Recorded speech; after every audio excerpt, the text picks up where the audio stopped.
Good afternoon, teacher, and my dear friends. My name is Hemavathi D.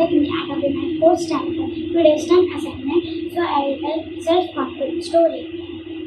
The thirsty crow.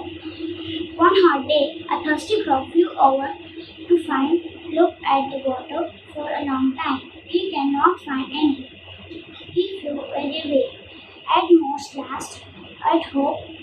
Suddenly, he saw a water pot belong to a tree.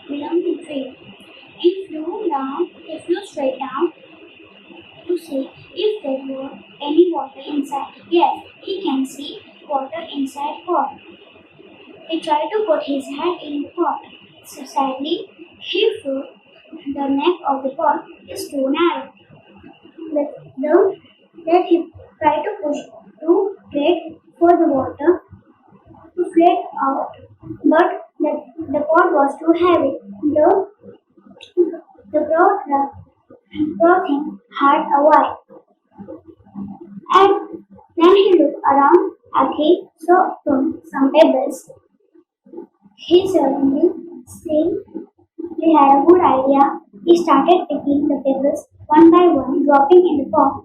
As more and more pebbles fill the pot, the water level kept rising. Soon was high edge for Brown to drink.